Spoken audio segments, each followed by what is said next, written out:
ہمارے صاحب بانی پی ٹی آئی کی صحت ٹھیک ہے ماشاءاللہ، بلڈ پریشر بھی ٹھیک ہے، دوبارہ واپس انہیں اڈیالہ جیل بھیجا گیا، لیکن اگین پاکستان تحریک انصاف پریشان ہے، مطمئن نہیں ہے، کیا وجہ سر؟ دو چیزیں ہوتی ہیں جس کو ہم اگر اپنے لحاظ سے دیکھیں، ایک ہوتی ہے عمل اور ایک ہوتی ہے نیت، جس کو ہم نارملی پڑھتے ہیں انما الاعمال بالنیات، کہ عمل کا دار و مدار نیتوں پر ہے، لیکن جی اس کے لیے آپ کی نیت بھی ٹھیک ہونی چاہیے، لیکن اس کے ساتھ آپ کا عمل بھی ٹھیک ہونا چاہیے۔ اگر آپ کی نیت اچھی ہے لیکن عمل غلط ہے، یا عمل غلط ہے لیکن نیت اچھی ہے، اینڈ رزلٹ اس کو غلط سمجھا جاتا ہے۔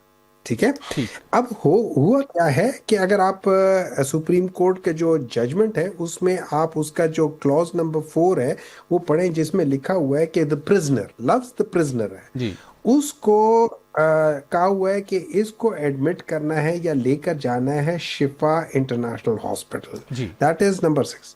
اس میں جب آپ نمبر 6 پڑھیں گے تو اس میں لکھا ہوا ہے کہ دو بندوں کا ذکر کیا ہے، ایک فیصل سلطان، ڈاکٹر فیصل سلطان، اور ایک ڈاکٹر عظما صاحبہ جو ان کی بہن ہے، جی کہ ان دونوں کو ان کے ساتھ ہونا پڑے گا۔ پھر اس کے بعد میرے خیال میں 8واں یا سم تھنگ ہے کہ اس میں لکھا ہوا ہے کہ وہاں پہ ایک بورڈ ہوگا جو کمپرائز کرے گا ان لوگوں کے اوپر، اور وہ ان کو ایگزامن کرے گا اور اپنا اسیس کرے گا، اور ہم یہ ساری چیزیں جو ہے نا یہ ہمیں رپورٹ ملے گی، اور جب تک یہ رپورٹ نہیں ملتی اس وقت تک اس رپورٹ کے اوپر کوئی ڈسکشن نہیں ہوگی۔ جی ٹھیک ہے؟ یہ اس کے بیسک جو فنڈامنٹل پرنسپلز تھے وہ تھے۔ جی اب ہم پہلے اس میں آ جاتے ہیں کہ ان کو شفا لے کر جایا جائے گا، وہ شفا نہیں لے کر گیا۔ ٹھیک، اب جی مان لیتے ہیں کہ ان لوگوں سے نکمے لوگ ہیں، نالائق لوگ ہیں، ان لوگوں سے شفا میں جو سیکیورٹی ہے وہ ان سے مینج نہیں ہوتی۔ ٹھیک ہے، مان لیا۔ اب یہ کہتے ہیں کہ ہم لوگ اس کے لحاظ سے پیمز میں کر سکتے ہیں، وہ بھی مان لیتے ہیں۔